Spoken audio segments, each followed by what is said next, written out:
বলতেছিলাম আর কি, মংদা বসছে মংদার বাইকে, দুইটাই মং। এই হচ্ছে সিম্পল হোটেল। আমরা একটু চা নাস্তা করতে যাচ্ছি, বাইকগুলো বাইরেই রাখছি। Sunny day.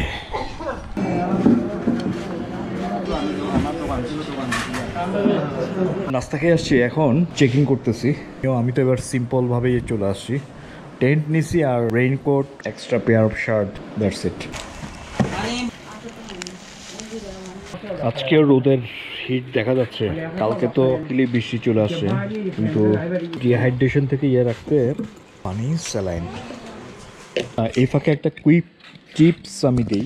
সো প্রথমে বাঞ্জি কর্ডটা নেবেন, এটা এই যে দুই পাশে এভাবে রাখবেন, দেন ব্যাগটা নিয়ে ব্যাগটা এভাবে রাখবেন, জাস্ট এই পাশে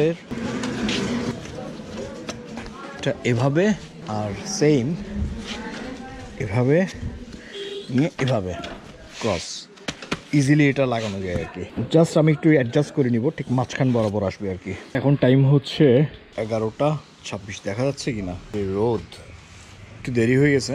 আমরা ঘুম থেকে উঠছি, আমি ভোরে উঠে নামাজ পড়ে আবার শুয়ে গেছিলাম, টানা ঘুম হয়েছে 11টা পর্যন্ত, এবং খুব ভালো ঘুম হয়েছে আলহামদুলিল্লাহ। এই যে কমিউনিকেটর আনি নেই, এর কারণ হচ্ছে এই যে এই মোবাইলটা, যারা লাস্ট ভিডিওটা দেখছেন জানে যে আমার মোবাইলটা পানিতে পড়ে নষ্ট হয়ে গেছে।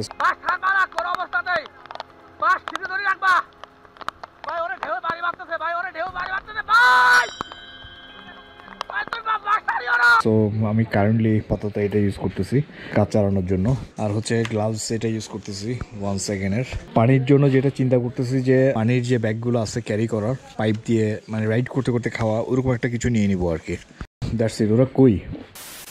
আরে সুবহানাল্লাহ, আলিকা তোমার রোড আসলে খুবই মনোমুগ্ধকর।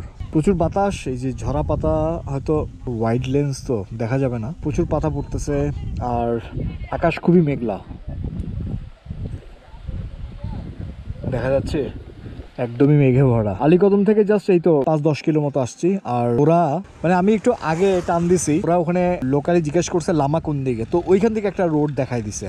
তো পরে আমাকে ফোন করছে, আমি বলছি আমি তো একটু আগায় চলে আসছি, তাহলে আমি এই রোড দিয়ে লামা যাই, ওরা ওদিক দিয়ে যাবে। সো বেসিক্যালি প্ল্যান হচ্ছে আমরা লামা যাব, লামা থেকে ওখান থেকে আমরা ভিতর দিয়ে ব্যাক করব।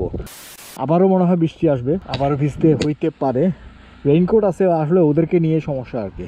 সো আর কথা না বলি, বিসমিল্লাহ, যাওয়া যাক। হোয়াট এ রোড, একটা ছবি আসলে তুলতে হবে। আলীকদম থেকে মনে হয় 10-15 কিলোমিটার মতো আসছি, দিকে সোজা চলে গেছে ফাঁসিখালি রোড, খড়িয়া দিয়ে বের হয়েছে। আর এই যে ডান দিকে এটা লামা বাজার, ওই যে সাইনবোর্ড আছে লামা বাজার। সো আমি ওদিক দিয়ে ঢুকে যাবো আর কি। বিসমিল্লাহ।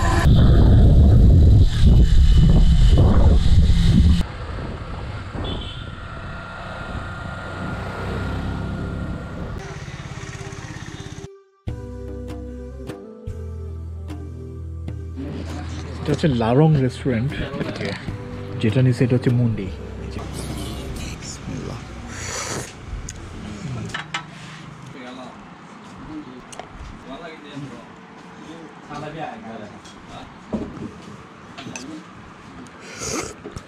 এই ফ্লেভারটা হচ্ছে শুকনা শুটকি, আর এটা দেখি এটা কি।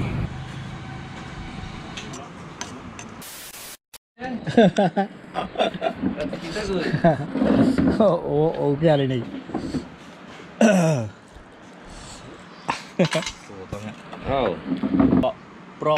project nga cậu thầm được আচ্ছা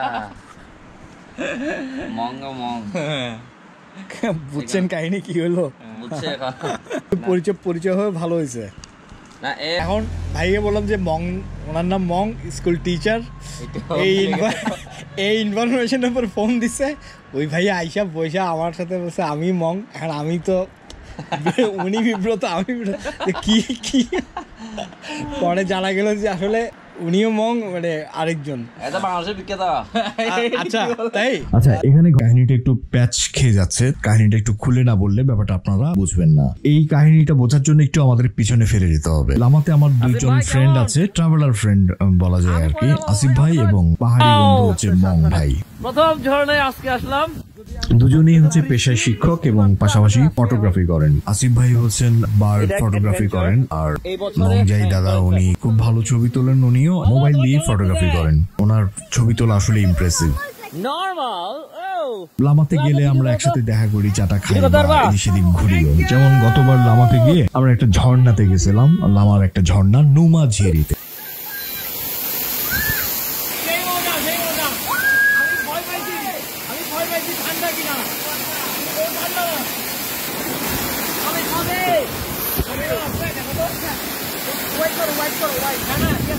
তো আমরা ওখান থেকে ট্রাভেল করে এসে তারপরে যাওয়ার সময় আমি দেখি যে মং ভাই বাইক থামিয়ে লারং রেস্টুরেন্টে যে ছেলেটা আছে ওনার সাথে কিছুক্ষণ কথা বলে তারপরে চলে যান। তো এবার যখন আমি এদিক দিয়ে যাচ্ছিলাম লারং রেস্টুরেন্টের সামনে দিয়ে, তখন চিন্তা করলাম যে ওখানে খাবার ট্রাই করা যায়। তো এখানে এসে বসি, আর আমার কাছে নাম্বার ছিল না মং ভাইয়ের, কারণ আমার তো মোবাইলটা সাথে ছিল না। তো আমি ওই রেস্টুরেন্টের ছেলেটাকে বলি, ভাইয়া মং ভাইকে চিনেন? বিবরণ দিলাম আর কি, ওই যে ওই দিন চিনতে পেরেছেন মং ভাই, আমি ছিলাম এটা সেটা। ভাইয়া আমার তো ওনার নাম্বার নেই, তো কাইন্ডলি যদি একটা ফোন দেন ওনাকে যে আমি এসেছি আর কি। ভদ্রলোক ওনাকে ফোন দেন মং ভাইকে। তো আমি এখানে মুন্ডি খেতে থাকি, যেটা আপনারা অলরেডি দেখছেন। তো মং ভাই চলে আসে, কিন্তু এটা আরেকজন মংকে উনি ফোন দেন। ওনারও একই প্রফেশন, ওনারও চশমা পরে, উনিও বাইক চালান। উনি যখন চলে আসে উনিও মানে আমাকে চিনতে পারছেন না, আমিও চিনতে পারছি না, এরকম একটা সিচুয়েশন হয়ে যায় আর কি। তখন আমার মনে হলো যে আসলে লাইফটা আসলে খুব আনপ্রেডিক্টেবল। পরে আমরা দুজনেই খুব মানে মজা পাই। ওই মং ভাইকে, আমার ফ্রেন্ড মং ভাইকে পরে ফোন দেওয়া হয়, উনিই ফোন দেন আর কি, উনিও চিনতে পারেন তাকে। এরপরে মং ভাই চলে আসেন 10 মিনিটের ভিতরে। পরে আমরা তিনজন এটা নিয়ে মজা করি, যেটা আপনারা এখন দেখছিলেন। উনিও মং মানে আরেকজন, এটা বাংলাদেশের বিখ্যাত।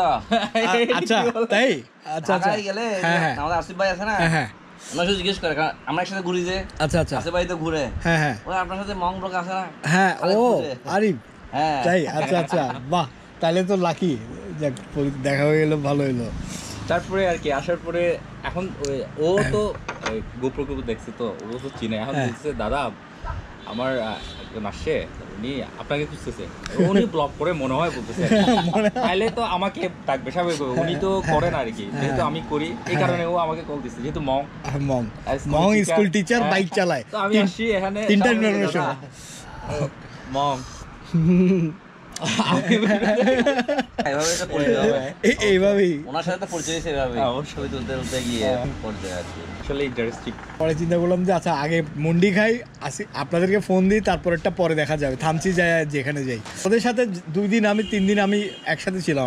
আমরা ইনস্ট্যান্ট প্ল্যান করে ফেলি। গতবার ঝর্ণায় চলে গেলাম ইনস্ট্যান্ট প্ল্যান করে। আমরা 2 সপ্তাহ না এখন শোনেন অলরেডি বৃষ্টি হচ্ছে। ও আচ্ছা, এদিক দিয়ে আসছি তো, আসার সময় দিকে যে থামছি রেঞ্জে। আচ্ছা আচ্ছা আচ্ছা, বৃষ্টি হচ্ছে। ও বেশ অনেকক্ষণ আমরা এখানে গল্প করলাম। আমরা প্ল্যান করতেছি জুম ঘরে যাব, আমরা 3 জনই যাবো আর কি। আর হালকা হালকা বৃষ্টি নেমে গেছে, তো রোদ আবার বৃষ্টি দুইটাই আর কি।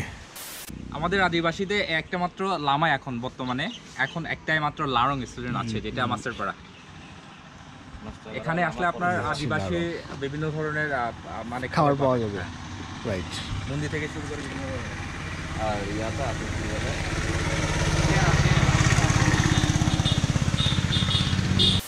আমরা জুম ঘরের দিকে রওনা দিচ্ছি। বিসমিল্লাহ। সো লারং রেস্টুরেন্ট থেকে আমরা সামনেই এখানে একটা বৌদির দোকান আছে। আমার থেকে এদিক দিয়ে চিটাগাং যাওয়ার রোডটা, যেটা সুয়ালক রোডটা শুরুতেই আর কি এই বৌদির দোকানটা। আমার আসলে আসিফ ভাই তারপর মংদার সাথে আমরা এই জায়গাটা বসে আমরা একটু প্রায় সময় আর কি চাটা খাই। তো এখন আমরা ওয়েট করতেছি মংদার জন্য, উনি আসতেছে, 10 মিনিটের জন্য গেছে, চলে আসবে। এই সুযোগে আমরা একটু চাটা খেয়ে নিই। বিসমিল্লাহ। দুপুর 2:30 বাজে, মংদা চলে আসছে 10 মিনিট পরেই। আমরা রওনা দিলাম। বিসমিল্লাহ। তো মংদা বসছে মংদার বাইকে, দুজনের নামই তো মং। বলতেছিলাম আর কি, মংদা বসছে মংদার বাইকে, দুইটাই মং। মংদা মানে পিছনের মংদা, ওনার পা মচকাইছে আর কি, এই কারণে আর কি উনি খুব একটা কমফোর্টেবল ফিল করতেছিল না। তারপর আমার রিকোয়েস্টে যাচ্ছি আর কি। তো আমরা যাচ্ছি ওই জুম ঘরে, দেখার ইচ্ছা ছিল, দেখে যাই। করতেছি থাকবো জুম ঘরে, থাকবো, রাত কাটাবো। সামথিং এক্সাইটিং কামিং আপ, এবার না হলেও সামনে ইনশাআল্লাহ। এই যে রাস্তার পাশে ভিউ দেখে সুবহানাল্লাহ, just look at that, just look at that. মানে কি মেঘ, কি পাহাড়, মনে হচ্ছে আকাশে একটা বিশাল একটা ক্যানভাস মনে হচ্ছে আকাশ। আর কেউ মনে হয় যে পেইন্ট করে হচ্ছে আকাশটা, এত সুন্দর পেন্টিংটা হয়েছে। আচ্ছা, এই ডান দিকের এটা হচ্ছে বান্দরবন, আর এই যে এদিক দিয়ে আমরা যাচ্ছি। ও তাহলে এই রোডটা দিয়ে গজালিয়ার রোডটা আর কি। এটা আমার আগে যাওয়া হয়নি কখনো, ফার্স্ট টাইম। অনেকবারই ভাবছিলাম রোডটা দিয়ে যাব, অবশ্য আগে তখন কাজ চলতেছিল গত বছর মেবি। তবে এই বর্তমান অবস্থার কারণে সবখানে তো আর যেতে পারি না।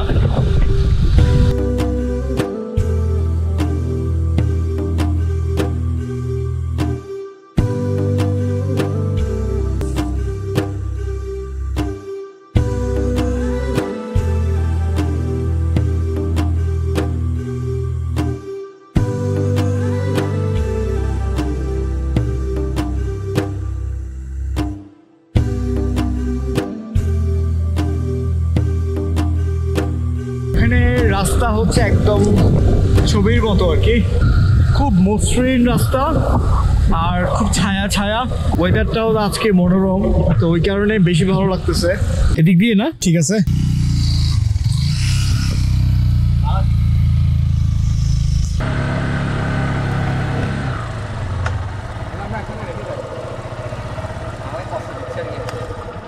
না একটু তো বাইক তো আরো যাবে না? আরো যাবে যদি বৃষ্টি হয়। বৃষ্টি কিন্তু দেখা নাই। বৃষ্টি হবে না মনে হচ্ছে না এখন।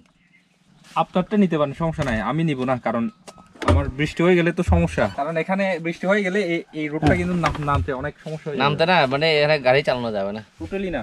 বৃষ্টি কিন্তু চান্স নাই।